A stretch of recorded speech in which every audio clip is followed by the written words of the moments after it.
आदित्य ठाकरे यांनी भाजपावर हल्लाबोल केलाय।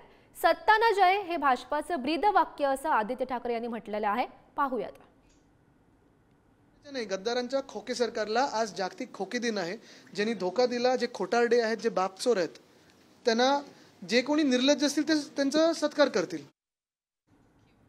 पुढे जाऊयात। विधानसभा निवडणुकीपूर्वी आता धर्मवीर 2 चित्रपटामुळे वाद उठणार आहे आणि त्यामुळेच धर्मवीर 2 साहेबांच्या हिंदुत्वाच्या गोष्टी या नावानं हा चित्रपट सध्या प्रदर्शित होतोय। धर्मवीरचा दुसरा भाग 9 ऑगस्टला सिनेमागृहात प्रदर्शित होईल। हिंदुत्वाशी गद्दारी करणाऱ्यांना क्षमा नाही असं या चित्रपटाची टॅगलाईन असेल। धर्मवीरच्या टॅगलाईन मधून थेट ठाकरेंना डिवचण्याचा प्रयत्न सुद्धा या माध्यमातून केला जातोय। एकनाथ शिंदेंवरील गद्दारीच्या टीकेलाही आता हिंदुत्वाच्या गद्दारीच्या प्रतिटीकेनं उत्तर दिल्याचं पाहायला मिळतंय।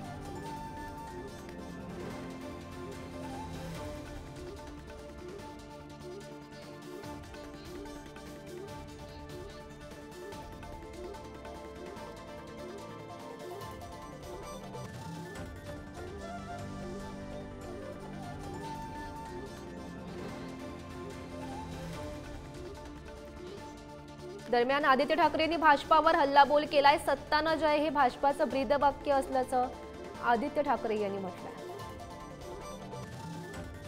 भारत देशात पहा, उत्तरेपासून दक्षिणेपर्यंत पहा, जिथे जिथे भगवान श्री राम स्वतः गेलेले आहेत, त्यांचा सहवास तिथे लाभलेला आहे, तिथे कुठेही त्या तीर्थक्षेत्रामध्ये भाजपची एक सुद्धा सीट निवडून आलेली नाही।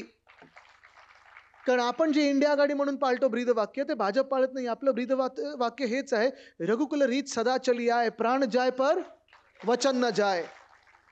आणि भाजप बोलतं की सगळं काही जाय पण सत्ता न जाय। हे असं चालत नाही। आज मी सांगत आहे की येणारी सत्ता आपली आहे, येणारा काळ आपला आहे। कारण आज महाराष्ट्रामध्ये जी राजकीय संस्कृती एक बिघडलेली आहे, जे वातावरण झालेलं आहे, कोणालाच पटत नाहीये। आज तुम्ही मला सांगा, कुठच्या जिल्ह्यामध्ये समृद्धी आहे, सुख शांती समृद्धी आहे? तुम्ही मला सांगा। पुण्यासारख्या शहरामध्ये एका बाजूला आपण पाहतोय, कोण पोर्शे घेऊन कोणाच्या तरी अंगावर घेऊन जाते, त्याला काय शिक्षा मिळते? निबंध लिहा। बरोबर आहे, नंतर बेल काय होते? तसंच दुसऱ्या बाजूला ती कोयता गँग आहे, अमुक गँग आहे, तमुक गँग आहे, हे तर सुरूच आहे। पण ड्रग्सचा जो मार सुरू आहे तिथे, ड्रग्सचं जे काही तिथे चालू आहे धुमाकूळ, हा कुठून येतो? हे सगळे ड्रग्सचा साठा कुठच्या पोर्टमधून येतोय? कुठच्या राज्यातून येतोय? कुठे पकडला जातोय की नाही जातोय?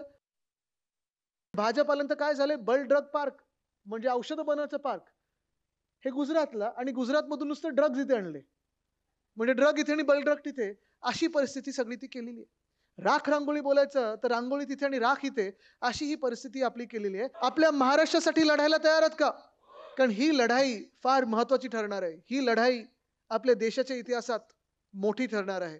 आपण जर ही लढाई जिंकलो तर आपलं देशहित आणि महाराष्ट्र हित म्हणजेच जनहित हे आपण टिकवलं असेल, आणि आपलं संविधान आणि आपली लोकशाही ह्याची लढाई आपण पूर्ण केली आणि जिंकवलं, आणि संविधानाचं रक्षण केलं, हे आपण कमावलं असेल।